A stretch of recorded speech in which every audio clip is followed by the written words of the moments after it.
of the Best Concept National Award.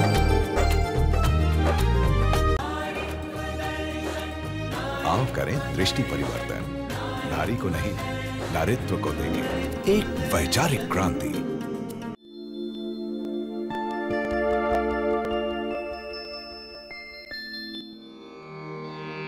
इतिहास करवटे बदल रहा,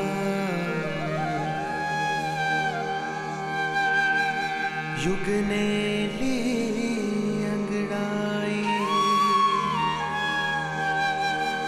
जाग उठी भारत की नारियां,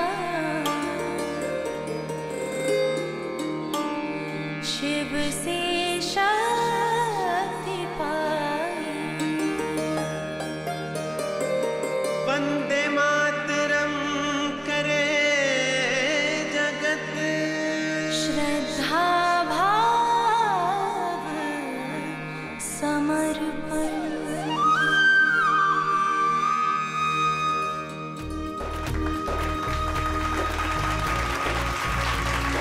ओम शांति। किसी कवि की कल्पना का साकार रूप हो तुम, किसी चित्रकार के सपनों की ताबीर हो तुम, किसी संतराश का मुकम्मल मुजस्सम हो तुम, संगमरमरी पत्थर का तराशा हुआ हंसी ख्वाब हो तुम। यही नहीं, दिव्य गुणों से अलंकृत दिव्य सौंदर्य हो तुम। सच, नारी के सौंदर्य को शब्दों में परिभाषित करना आसान नहीं। खैर, जब कभी भी आप अपने बेटे के लिए नई नवेली दुल्हन की कल्पना करते हैं तो आपके मन में हमेशा एक बेहद खूबसूरत लड़की का चेहरा आता है। लेकिन क्या होगा यदि आपकी जीवन साथी शक्ल सूरत से बेहद खूबसूरत हो पर उसका व्यवहार आपके और आपके परिवार के प्रति अच्छा ना हो? कैसा होगा आपका जीवन अगर उसमें परिवार के साथ सामंजस्य बैठाने की क्षमता ना हो? और यदि आपकी जीवन साथी में स्नेह, सहनशीलता, त्याग और ममता जैसे गुण न हो, कैसे आप निखार सकती हैं अपने आत्मिक सौंदर्य को? यही सब जानेंगे हम ब्रह्मा कुमारीज के गॉडलीवुड स्टूडियोज में आज के हमारे इस प्रोग्राम में।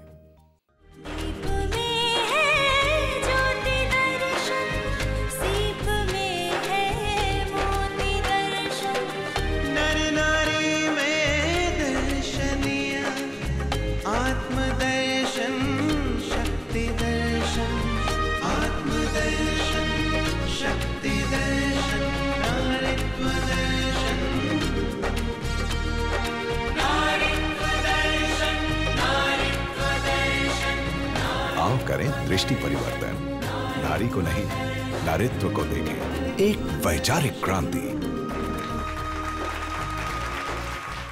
ओम शांति। मैं हूं इस शो का सूत्रधार अमन यतन वर्मा और नारी की आत्मिक खूबसूरती से हमारी पहचान करवाएंगी Ayurvedic practitioner and family physician Brahma Kumari doctor Alpa ji, जो पिछले 40 सालों से अध्यात्म के वास्तविक रूप को पहचान और अपनाकर इसे समाज के कल्याण के लिए प्रयोग कर रही हैं। इन्होंने लोगों के जीवन को खुशहाल बनाने के लिए कई प्रयास किए हैं, जिसमें योग और ध्यान भी शामिल है। कई लोगों ने इसे अपनाया और अपने जीवन को भी आनंदमयी बनाया है, जिसके लिए हम दिल से डॉक्टर अल्पा जी के आभारी हैं। जोरदार तालियों के साथ इनका स्वागत कीजिए। पहले तो बहुत बहुत शुक्रिया, आप हमारे शो पे आए अपनी बातें हमें बताने के लिए। बहुत बहुत शुक्रिया। नारी के सौंदर्य के इस महत्वपूर्ण विषय पर हम चर्चा करेंगे, लेकिन सबसे पहले नारी के सौंदर्य पर हमारी ये रिपोर्ट। खूबसूरत दिखने की चाह तो हर किसी महिला में होती है, जिसके लिए आए दिन वो कोई न कोई कॉस्मेटिक इस्तेमाल करती है। जैसे धोती पहनने वाले मर्द आज शॉर्ट्स में घूम रहे हैं, वैसे ही औरतें भी जीन्स टॉप में घूम रही हैं। करे भी क्यों ना वो 21वीं सदी की नारी जो है, अपने घर और ऑफिस और दोस्तों के बीच उसे स्मार्ट जो दिखना होता है। आज के जमाने में किसी भी नारी के गुणों को इस बात से आंका जाता है कि वो कितनी प्रेजेंटेबल दिखती है। महिलाएं खूबसूरती की इस दौड़ में बिना कुछ सोचे समझे शामिल हो जाती हैं, मगर वो भूल जाती हैं कि नारी का सौंदर्य उसकी शारीरिक खूबसूरती नहीं बल्कि उसकी आत्मिक खूबसूरती पर निर्भर करता है। ऐसा नहीं कि आप अपने चेहरे का ध्यान न रखें, लेकिन उससे भी ज्यादा जरूरी है कि आप अपने भीतर की नारीत्व को पहचानें, अपने गुणों की खूबसूरती को निखारें, तभी आप सही मायने में खूबसूरत होंगी।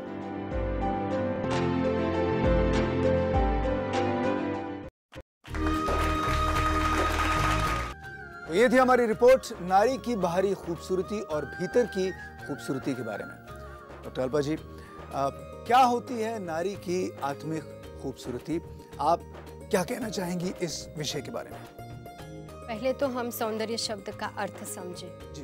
कि वास्तव में सुंदर शब्द हम किसके लिए यूज़ करते हैं, उसके ऊपर से उसके अर्थ बदल जाते हैं। जी। जैसे हम परमात्मा के लिए भी कहते हैं कि सत्यम शिवम सुंदर। तो यहाँ सुंदर शब्द अर्थात पवित्र, पावन या प्योर। जी। फिर प्रकृति का कोई अच्छा दृश्य होता है तो उसके लिए हम कहते हैं कि बहुत सुंदर दृश्य है। जी। तो यहाँ सुंदर शब्द से तात्पर्य है कि प्रफुल्लित करने वाला या प्रसन्न करने वाला। प्रसन्न करना। और किसी व्यक्ति के लिए जब हम कहते हैं कि सुंदर है तो यहाँ अर्थ है कि आकर्षक है। जहाँ तक नारी के सौंदर्य की बात है तो पूरे व्यक्तित्व की ओर ध्यान देना जरूरी है। तो परिभाषा अगर देखें तो बाह्य सौंदर्य अर्थात त्वचा का स्वस्थ होना, स्वच्छ होना और पूरे शरीर का फिट होना, और आंतरिक सौंदर्य अर्थात हमारा व्यवहार अच्छा होना, हमारे संस्कार में सभ्यता हो, हमारे स्वभाव में सरलता हो, हमारी विचारधारा श्रेष्ठ हो, सकारात्मक विचार हो, आपस में एक दूसरे के प्रति शुद्ध भावना हो। हर नारी को ये समझ लेना चाहिए कि जितना जितना अपने आंतरिक सौंदर्य को बढ़ाते जाएंगे, अपने अंदर छिपे हुए गुणों को उभारते जाएंगे, उतना हमारे पूरे समाज का पुरुष वर्ग भी सम्मान प्रदान करेगा। Wonderful, wonderful. बहुत ही खूबसूरत तरीके से डॉक्टर अल्पा जी आपने हमें सही रूप में सौंदर्य का अर्थ समझाया। अब हम एक वैज्ञानिक रूप में भी आगे देखें, बहुत जल्द हमारे एक खास मेहमान के द्वारा, लेकिन एक छोटे से ब्रेक के बाद। पर मेरी ब्रिटिश कॉम्प्लेक्शन की वजह से बहुतों ने मुझे रिजेक्ट कर दिया, इसी वजह से अबला जीवन, हाय तेरी यही कहानी। आंचल में है दूध और आंखों में पानी, तेरी चमड़ी का सौदा होता है, तुम वस्तु बन गई हो। मुझे शक्ति दो। कमजोर बताना बंद करो, ये फूल नहीं चिंगारी है, इसे सताना बंद करो, सबला भारत की नारी है। धरती पर तो कीर्ति बिखेरी, गगन में भी ध्वज फहराया। हमारा ये कार्यक्रम ऐसी ही विशिष्ट महिलाओं से रूबरू होने का एक अनोखा प्रयास है। हम नर नारी के शरीर को ना देख उसमें आत्मदर्शन, नारीत्व दर्शन करें। देखना ना भूलिएगा, winner of the best concept national award, Naritva दर्शन।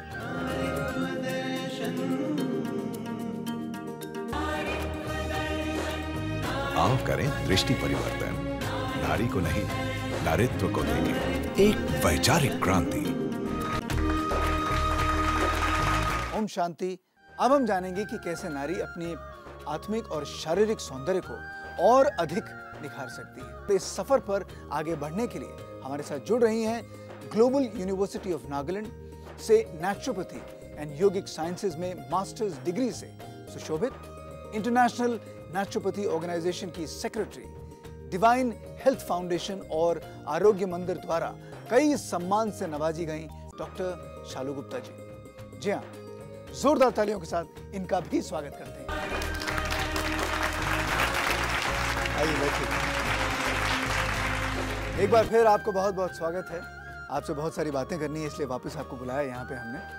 हम आपसे ये जानना चाहेंगे, जैसे कि डॉक्टर अल्पा जी ने हमें बताया कि आत्मिक सौंदर्य कितना महत्वपूर्ण है नारी के लिए, वैसे ही आपके अनुसार शारीरिक सौंदर्य के क्या महत्व होते हैं नारी के जीवन में? नारी की आंतरिक सौंदर्यता ही सबसे अधिक महत्वपूर्ण है। बाहरी सौंदर्यता तब आती है जब नारी का तन और मन दोनों ही सुंदर हो।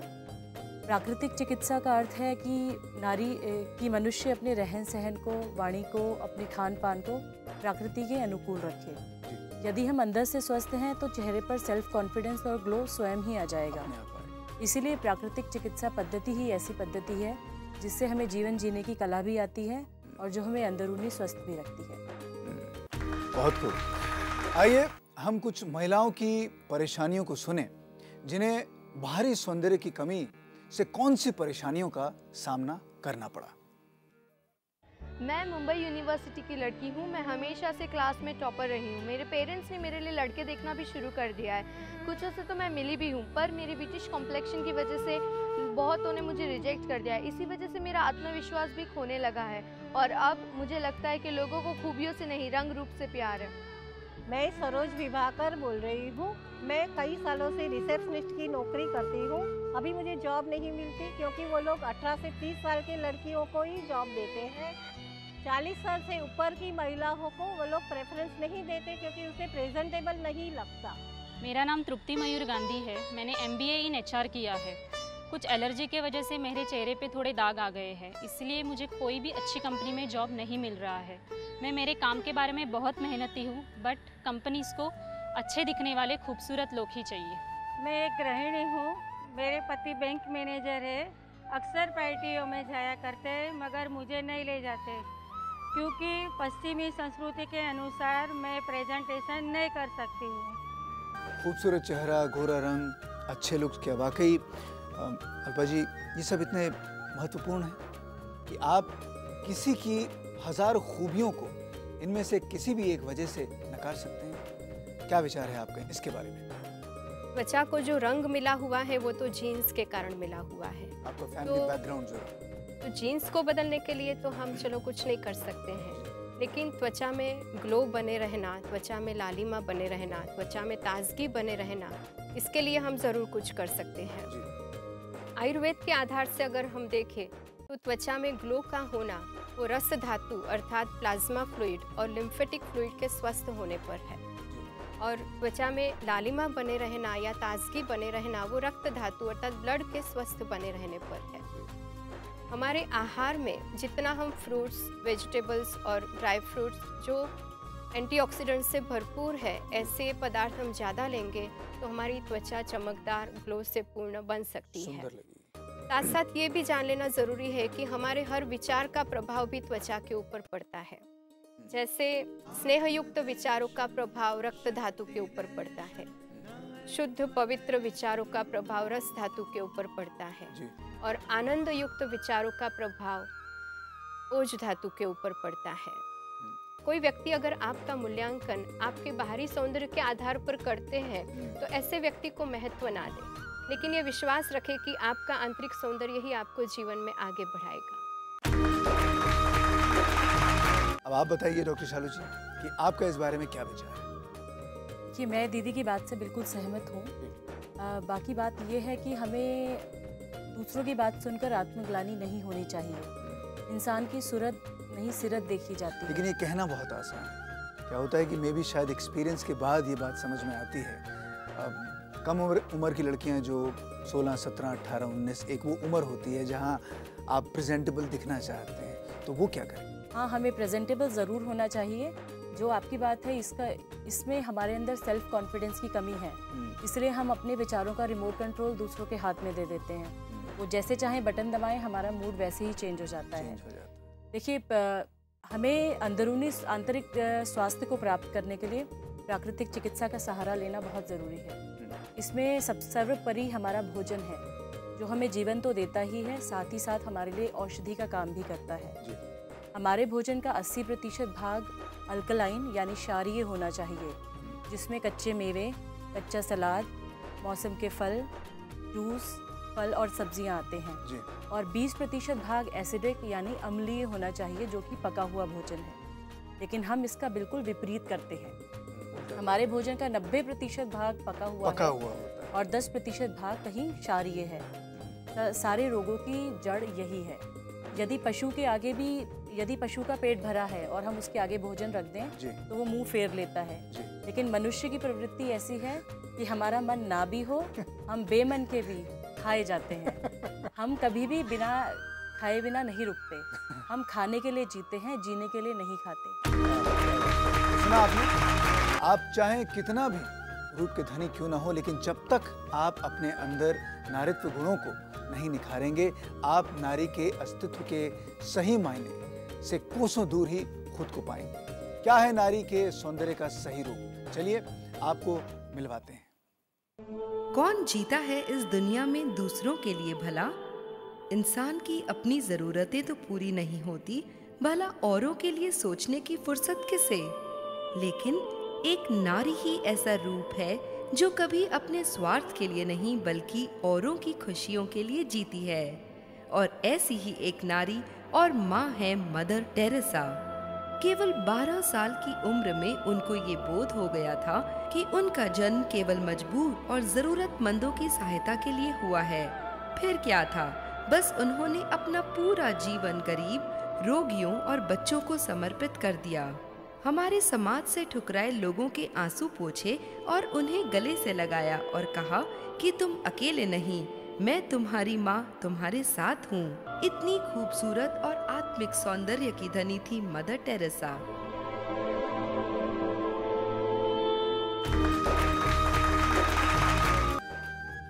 नारी के आत्मिक सौंदर्य का सच्चा रूप मदर टेरेसा। अब तो सारे भ्रम और शंकाओं से पर्दा उठ ही गया होगा। किसी भी नारी का वास्तविक सौंदर्य होता क्या है?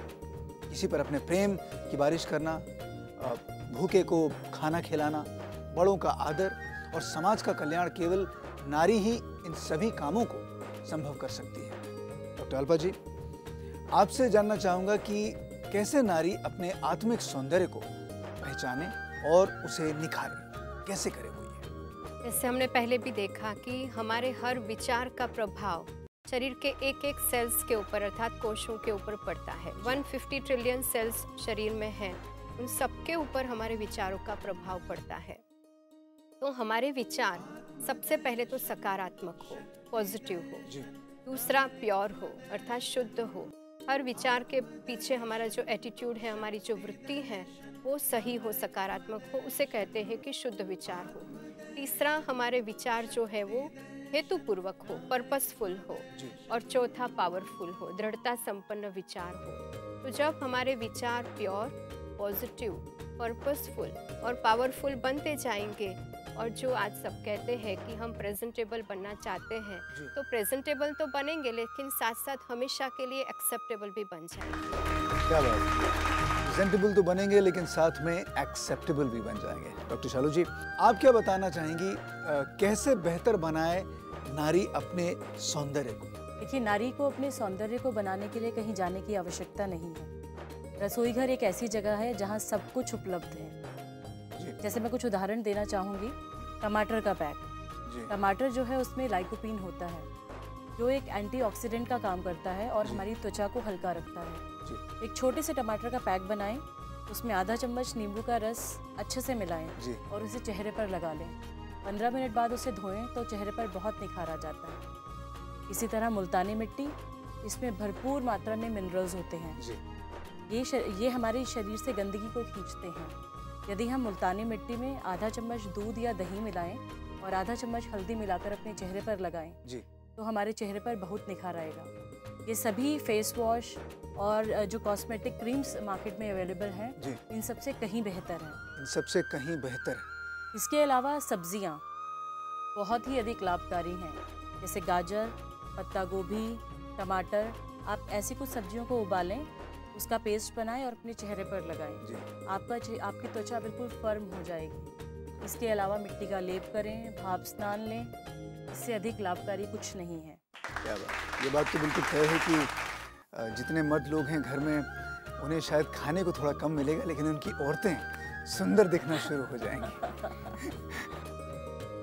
नारी के वास्तविक सौंदर्य से होंगे हम रूबरू, लेकिन एक छोटे से ब्रेक के बाद। कहीं मत जाइएगा, मिलते हैं ब्रेक के बाद। तो अपना मूल्यांकन हम भगवान की नज़रों से करें, अपनी नज़रों से करें, औरों की नज़रों से ना करें, तो स्वयं ही पूरे समाज की विचारधारा बदल जाएगी। ब्रह्मा कुमारीज के प्रत्येक सेवा केंद्र पर राजयोग मेडिटेशन निशुल्क सिखाया जाता है। ये कोर्स 7 दिन प्रतिदिन 1 घंटे का है। बड़े शहरों से लेकर छोटे छोटे गांवों में हमारे 8000 से अधिक सेवा केंद्र हैं।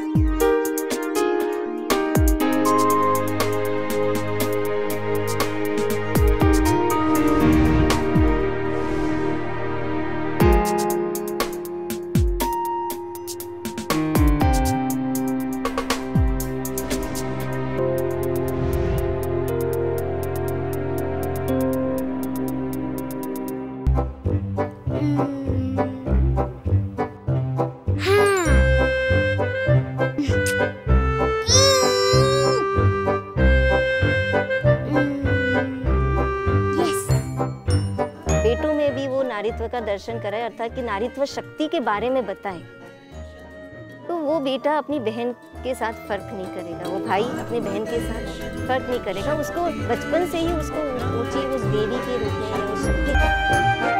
आप भी देखिए नारीत्व दर्शन, नारी को नहीं नारीत्व को देखें, एक वैचारिक क्रांति।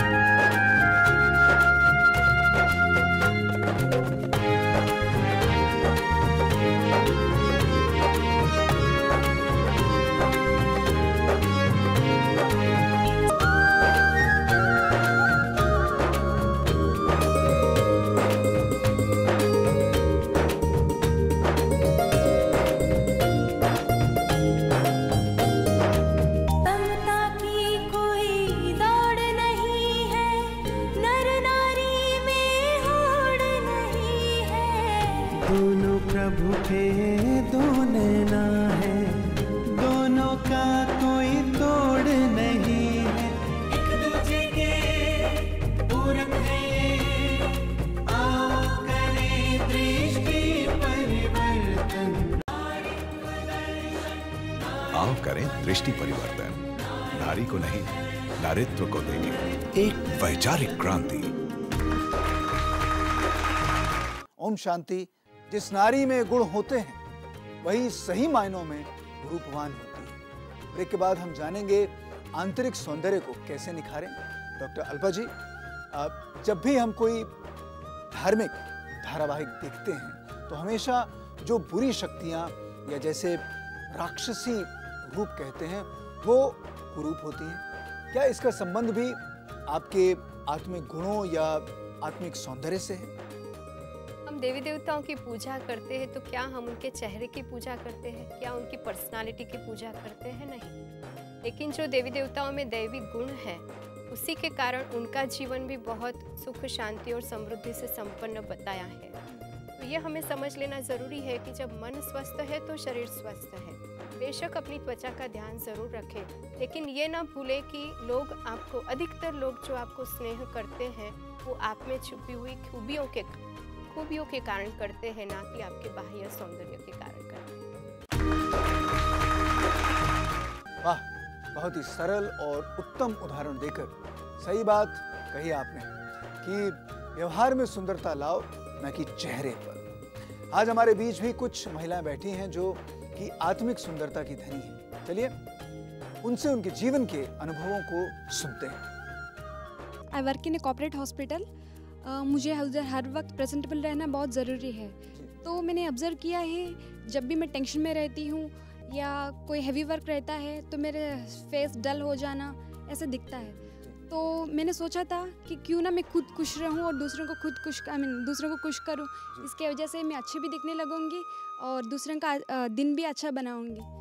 तो इसी मुझे खुश मिजाज के चेहरे से सब लोग पसंद करते हैं। तो आपको लगता है कि आप अंदर से खुश हैं और लोगों को खुश रख रही हैं? हाँ, बिल्कुल। चलिए आपकी बात मान लेते हैं हम। मैं कहना चाहूँगी कि मैं जब कॉलेज में जाती थी तो मेरी क्लास में मेरे दोस्त बहुत कम था। क्योंकि मैं simple living and high thinking में बिलीव करती थी जी। लेकिन वहीं मेरे डिपार्टमेंट में मैंने टॉप किया था। अच्छा, उसके बाद सभी मेरे पास आती थी नोट्स के लिए। अच्छा। तो उसी दिन मुझे यकीन हो गया कि मुझे अपने उसूलों से कभी डगमगाना नहीं, स्थित रहना है। जी। तो वो सारी की सारी लड़कियां आपके टॉप होने के बाद आपके पास नोट्स के लिए आती थी? अच्छा, कोई लड़का आया कि नहीं? हाँ, वो भी आए थे। वो भी आए? हाँ, चलिए फिर मामला बिल्कुल सही है। डॉक्टर अल्पा जी और डॉक्टर शालू जी, आप दोनों की ओर से हमारी उन बहनों के लिए क्या संदेश है जो समाज द्वारा बनाए गए सौंदर्य की जो परिभाषा है उसके कारण आत्मग्लानि में रहती है? बताइए मुझे। बाह्य सौंदर्य के लिए हम क्या क्या करते हैं? एक तो नाखून को अच्छा रखते हैं, बालों को अच्छा रखते हैं, त्वचा को अच्छा रखते हैं। साथ साथ आंतरिक सौंदर्य में भी हमारे विचार, हमारी वृत्तियाँ, हमारी भावनाएं, हमारा व्यवहार, हमारा स्वभाव, हमारे संस्कार हम श्रेष्ठ बनाते जाए तो दुनिया की कोई शक्ति हमें आगे बढ़ने से रोक नहीं सकती। वैसे भी हम देखते हैं कि एक आदर्श नारी का लुक ही बहुत गरिमापूर्ण होता है, डिग्निफाइड दिखते हैं। क्यों? क्योंकि उनके अंदर छिपे हुए गुण उसमें निखरते हैं, जैसे समर्पणमयता है, प्रसन्नता है, मधुरता है, दया भाव है। ये एक आदर्श नारी के व्यक्तित्व में ही झलकते हैं। तो इसलिए मैं लोगों से भी कहना चाहूँगी कि क्या आप ऐसी माँ चाहेंगे कि जो अपने परिवार से ज़्यादा, अपने बच्चे से भी ज़्यादा अपनी त्वचा की संभाल करे? कोई ऐसी माँ नहीं चाहेगा। और इसीलिए परमात्मा ने भी विश्व कल्याण के कार्य की शुरुआत नारी के नेतृत्व में किया है। तो अपना मूल्यांकन हम भगवान की नज़रों से करें, अपनी नज़रों से करें, औरों की नज़रों से ना करें, तो स्वयं ही पूरे समाज की विचारधारा बदल जाएगी। अपना मूल्यांकन आप भगवान की नज़रों से करें और अपनी नज़रों से करें। बहुत कमाल की बात है। शालू जी, आप इस बारे में क्या कहेंगे? मैं इनसे पूर्ण रूप से सहमत हूँ और ये विचार बिल्कुल सही है कि नारी को अंदरूनी मन से स्वस्थ होना चाहिए। नारी के गुण जैसे कि सहनशीलता, दया भावना, प्यार, ये सब बहुत ज़रूरी है। इसलिए जो प्राकृतिक चिकित्सा है वो 5 महाभूतों से बनी है, जिससे हमारा शरीर बना है। मिट्टी, पानी, धूप, हवा और आकाश। हमें अपने जीवन को प्रकृति पद्धत ही बनाना है, प्रकृति के अनुकूल चलना है। हमें कुदरत ने बहुत से फल दिए हैं, बहुत से मेवे दिए हैं जो मौसम के अनुसार बदलते हैं। हमें मौसम के अनुसार ही भोजन को करना चाहिए। एक स्वस्थ इंसान की पहचान है पैर गरम, पेट नरम और सिर ठंडा। हमें इस बात को, पैर गरम, पेट नरम और सर ठंडा, याद रखिएगा। इस चीज़ को ध्यान में रखना चाहिए। हमारी संस्कृति में नारी को पूजनीय माना जाता है। हर रूप में वो अपनी जिम्मेदारी बखूबी निभाती है और इन जिम्मेदारियों को बखूबी निभा पाने का कारण उनका रूप नहीं, उनके गुण होते हैं। आप केवल अपनी नारित्व की शक्तियों का सम्मान करें तो दुनिया आपका सम्मान अवश्य करेगी। अल्पा जी एंड शालू जी, आप लोगों का बहुत बहुत धन्यवाद कि आप इस शो पर आईं। हमारे ऑडियंस का भी बहुत बहुत धन्यवाद कि आप लोगों ने अपने विचार हमारे सामने प्रकट किए। क्या हैं आपके विचार हमारे इस कार्यक्रम के बारे में और हमारे एक्सपर्ट्स द्वारा दी गई जानकारी जो यहाँ पे दी गई है उनके बारे में आप क्या हमें बताना चाहते हैं? जरूर बताएं। हमारा पता और हमारा ईमेल आईडी ये रहा।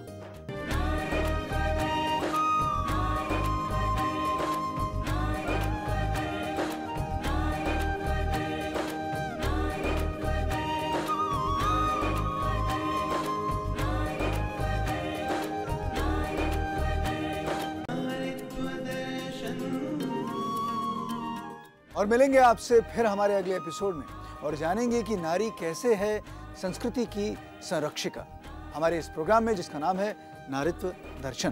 तब तक के लिए इजाजत दीजिए। ओम शांति, वंदे मातरम। संस्कृति की तू रक्षक है, संतति की संरक्षक है। दिव्य गुणों की मूरत नारी, प्रथम गुरु और शिक्षक है। तुम्हें लक्ष्मी, देवी दुर्गा, सरस्वती है पूजन अर्चन। नारीत्व दर्शन, नारीत्व दर्शन, नारीत्व दर्शन। देखना ना भूलिएगा हमारा अगला एपिसोड। हमारे साथ बने रहिएगा।